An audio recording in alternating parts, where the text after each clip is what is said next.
Halo guys, welcome back to Korea Ramit bersama orang Korea yang medok. Oke, follow-follow, jadi di video kali ini aku pengen ngomong masalah Rocket Boys ataupun judul Koreanya adalah Rocket Sonyeondan. Pasti udah banyak yang tahu. Rocket Sonyeondan ini merupakan Rocket Boys ini merupakan drama tentang anak-anak di sebuah pedesaan di Korea yang mereka itu punya impian untuk menjadi atlet yang sukses gitu ya, atlet badminton yang sukses gitu.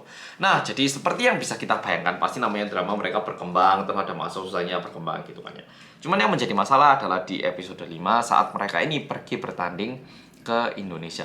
Di situ dicerminkan seolah-olah kayak penginapan yang diberikan dari Indonesia untuk atlet Korea ini nggak bagus, tempat latihannya untuk atlet Korea ini nggak bagus, padahal untuk atlet Indonesia bagus. Terus supporternya juga kurang kondusif, kayak mengganggu permainan kayak gitu tuh, sehingga cukup banyak penonton Indonesia yang merasa tidak nyaman. Gimana Mas Ansol? Banyak yang tanya gitu ke aku.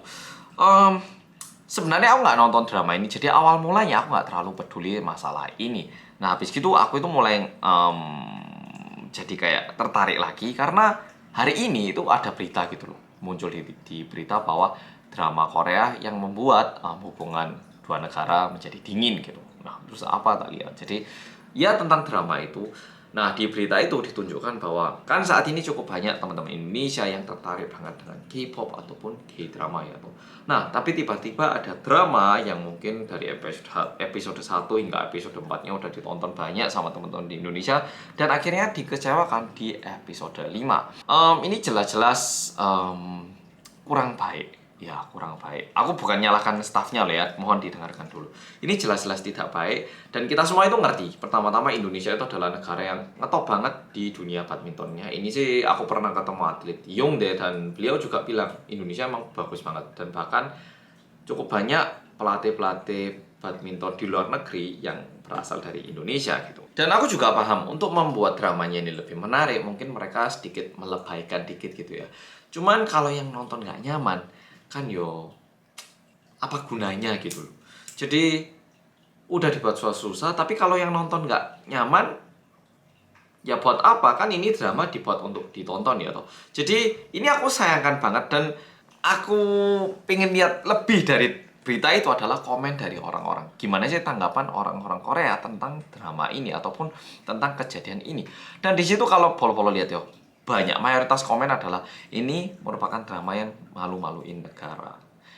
Jelas-jelas sekarang ini merupakan era di mana drama Korea itu ditonton gak cuma dari Korea, tapi bakal ditonton oleh banyak orang dari luar negeri juga.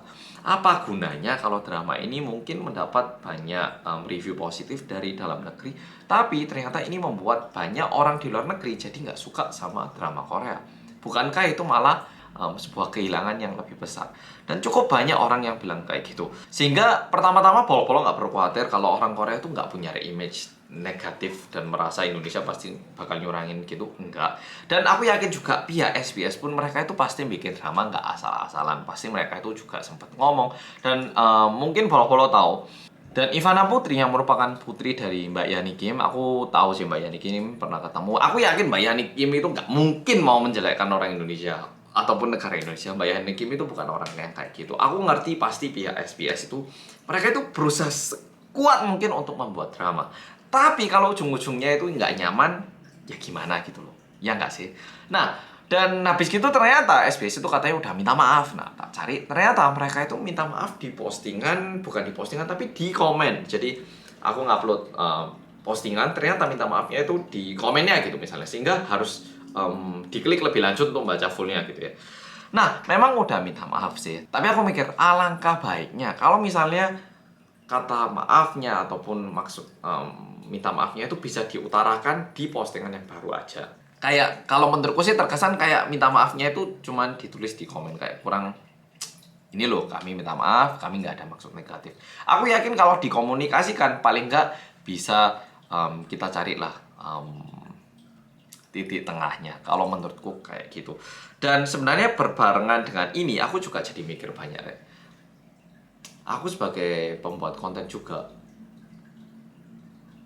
apapun maksudnya, tapi kalau yang nonton itu nggak nyaman, mungkin bisa dibilang itu bukan konten yang diharapkan orang-orang. aku jadi mikir, dan memang sih benar, apapun hasil karya itu kita nggak bakal bisa memuaskan semua orang. Tapi jangan sampai ada orang yang merasa nggak nyaman ya, toh ya kalau misalnya nggak cocok sih nggak apa-apa, mungkin storyline-nya kurang menarik atau gimana. Tapi kalau membuat seseorang merasa nggak nyaman, menurutku ada perlunya juga untuk dibenahi.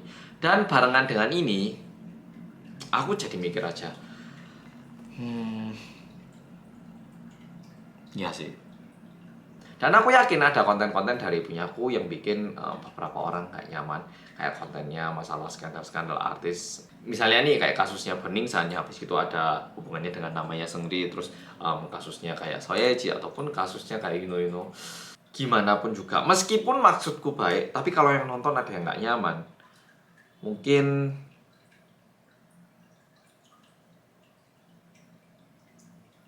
itu kurang baik. Ya, mungkin itu kurang baik. Aku jadi mikir kayak gitu. Ya, berbarengan dengan ini, konten-konten yang mungkin udah bikin beberapa polo-polo ataupun teman-teman Indonesia yang kecewa, yang nggak sempet nggak nyaman dengan videoku, aku mau bilang minta maaf. Dan dengan ini, video-video itu pun juga bakal tak turunin. Jadi, ya, ini jadi pembelajaran buat aku juga. Dan aku sih berharap ke depannya konten-konten dari TV Korea pun ataupun dari aku pun bisa membuat konten yang sama-sama nyaman dan hubungan antara Indonesia dan Korea itu membaik, bukan menjadi konten yang malah harus menilai, harus saling tunjuk-tunjukan kayak gitu. Ya, jadi video kali ini cuman sampai sini aja. Semoga polo-polo terbagi maksudku gimana, dan mohon tidak ada yang salah paham lagi. Oke, jadi aku yakin pihak SBS itu udah memberikan yang terbaik. Cuman alangkah indahnya kalau masih bisa dikomunikasikan dan diluruskan tentang kejadian saat ini ataupun keramaian yang udah timbul diakibatkan drama itu. Ya, jadi kayak gitu. Sekali lagi makasih udah nonton video kali ini. Dan ya kayak itu. Oke, Rek, makasih udah nonton video kali ini dan sampai jumpa di video berikutnya.